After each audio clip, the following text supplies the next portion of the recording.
comenzaremos a incorporar el pensamiento sistémico. Tengo que hacer una pequeña introducción de lo que significa eso del pensamiento sistémico antes de meternos directamente con nuestros modelos, porque necesitamos tener claro ese contexto, que es lo que significa.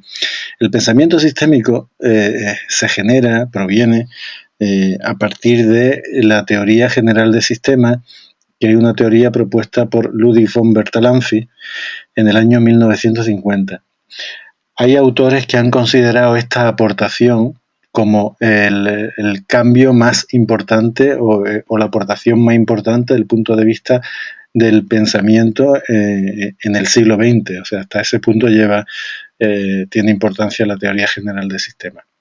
Es una teoría donde habla acerca de qué son los sistemas, cómo se relacionan los elementos, y se aplica esa teoría de sistemas pues, a toda la vida, desde la terapia psicológica hasta lo que estamos hablando nosotros de los modelos. Cuando hablamos de un sistema, hay que diferenciar lo que es un sistema de lo que es un conjunto de elementos, una mezcla de elementos. O sea, yo meto en un saco pues una caja, un bolígrafo, una cartera, un cuchillo y un azucarero, y eso no es un sistema, eso es un conjunto de elementos dentro de un saco. Un sistema son objetos complejos cuyos elementos se relacionan entre sí. Y esa relación entre sí hace que el sistema mantenga una cierta estabilidad y el sistema también persigue una cierta finalidad. Esa sería la definición del sistema. Objetos complejos con elementos que se relacionan entre sí, que tratan de mantener la estabilidad del sistema y persiguen una finalidad. Cada sistema tiene, por tanto, una serie de componentes, tiene una estructura y una dinámica y se da en un entorno determinado. Podemos decir, hay muchas clasificaciones de sistemas, pero a nosotros la que nos interesa es la que divide a los sistemas en reales, ideales y modelos. Un sistema real es el que se da en la vida diaria, en la naturaleza, y simplemente es descubierto por el observador. Por ejemplo, un ecosistema determinado en la ribera de un río, eso es un sistema real, es un sistema ecológico, un ecosistema que simplemente el ser humano lo que ha hecho es descubrirlo y describirlo, ¿no? Pero eso ya estaba allí, ¿no? Otros son sistemas ideales, son sistemas teóricos, como por ejemplo una formulación matemática, pues eso es un sistema abstracto, es un sistema teórico, está en el mundo de la idea. Y después están los modelos, y entonces de aquí podemos extraer una importante conclusión, y es que nuestro modelo mental se comporta de manera sistémica, y eso va a ser especialmente importante para entenderlo, para entendernos y para ser capaces de modificarlo y de aprender de ello. Hay un par de aportaciones muy importantes en esa teoría de sistemas. Una es la que aparece por parte de Humberto Maturana, un biólogo chileno que desarrolló el concepto de autopoiesis, que es la capacidad que tienen los sistemas vivos de autorregularse. Y nuestro modelo, en cierto modo, aunque Humberto Maturana lo aplica sobre todo a las células vivas, los seres vivos y tal, pero en cierto modo nuestro modelo mental tiene una cierta capacidad como de regularse a sí mismo, ¿no? Una cierta autopoiesis. Y por otra parte, la otra teoría importante que completa la teoría de sistemas es la teoría cibernética, es decir, aquellos mecanismos de autocontrol que se establecen dentro de los distintos sistemas para estructurarlo y mantenerlo en equilibrio. Esto sería un poco la introducción, el contexto de esa teoría de sistemas, y de aquí lo que me interesa que saquemos en conclusión es que nuestro modelo no es una mezcla de partes, es decir, no es una creencia más otra creencia, más otra creencia, no es una mezcla de partes, como el ejemplo del saco que os ponía antes, sino que es un sistema, y eso quiere decir que sus distintos componentes se interrelacionan entre sí de una manera determinada, cada una la suya. Y eso, como veremos más adelante, va a tener importantes consecuencias para nosotros y para nuestro desarrollo. Y esos sistemas tienden a estar estables, tienen la tendencia a la estabilidad, a menos que se haga algo por desestabilizarlo. Pensar que nosotros tenemos la idea que la estabilidad es buena y la no estabilidad pues no es tan buena, tenemos esa idea preconcebida. Pero claro, un modelo limitante, si se hace muy estable, pues de bueno y de positivo, pues nada de nada, ¿no? Lo importante en un modelo limitante es precisamente desestabilizar el sistema para que salte a otro nivel de equilibrio.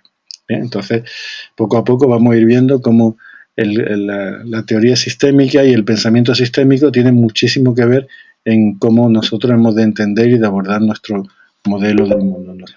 Como decía hace un momento, nuestro modelo tiende a la estabilidad. Es como si de alguna manera tuviera un poco de vida propia, ¿no? Independientemente del huésped, independientemente del sujeto, el modelo trata de mantenerse estable. Y hay dos cosas que hacen los modelos, ¿no? Esto es un modo de hablar, evidentemente, porque el modelo sin el sujeto no es nada, ¿no? Pero admitamos esa licencia del lenguaje, entonces es como si el modelo fuera capaz de hacer dos cosas para mantener la estabilidad. Por una parte, producen un sesgo perceptivo, y por otra parte, generan sensación displacentera, sensación de disconfort cuando se le contraría. Explico lo primero. El sesgo perceptivo significa que el modelo mental de un sujeto tiende a fijarse específicamente en lo que confirma sus creencias y pasa por alto lo que lo contradice. Es decir, de una conversación, como decía el día pasado, de una conversación de unos cuantos minutos, posiblemente nosotros vamos a extraer aquellos trozos de información que tienen que ver con nuestras creencias.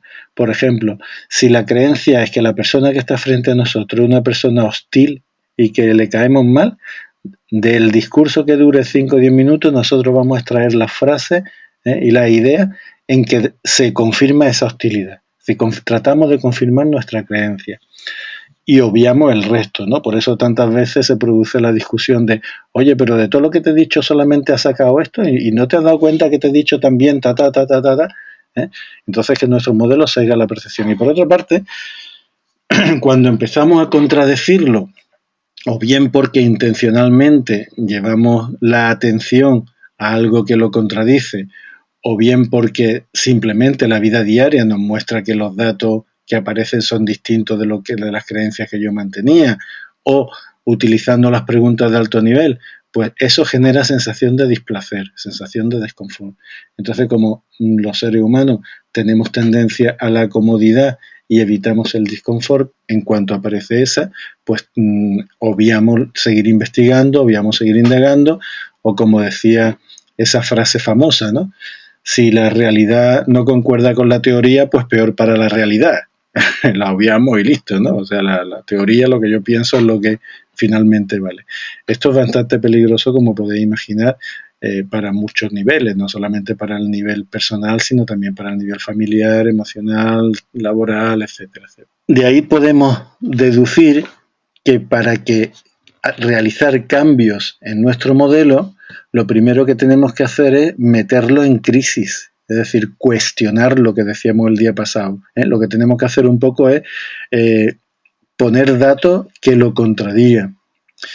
Cuando hacemos eso, la persona tiene una cierta revuelta interior, ¿no? Porque lo nuevo no ha aparecido, lo antiguo no me vale y entro en contradicción con las cosas que yo quería hasta ahora. Y es una situación, obviamente, de una cierta incomodidad emocional. Por eso tantas personas pues evitan tirar por ahí y lo que les gusta es escuchar cosas que confirmen sus creencias, ¿no? Como he dicho anteriormente, necesitamos pues poner en crisis nuestro modelo mediante preguntas, mediante datos, etcétera, y posteriormente reestructurarlo con nuevas propuestas, nuevas comprensiones, de tal manera que el nuevo modelo tenga un equilibrio mucho más funcional y sea un modelo mucho más inclusivo, más amplio que el modelo antiguo. Y vamos creciendo, vamos desarrollándonos a base de esas crisis, ¿no? Poner en cuestión lo que teníamos hasta ahora como seguro, tener nuevas visiones cada vez más amplias, cada vez más comprensiones más amplias, y entonces poco a poco vamos creciendo. Y por eso ese cierto disconfort va a estar presente en nuestro proceso de crecimiento. Que normalmente una persona que se encuentra en un marco de aprendizaje, ese desconfort lo compensa y con mucho con el placer de aprender.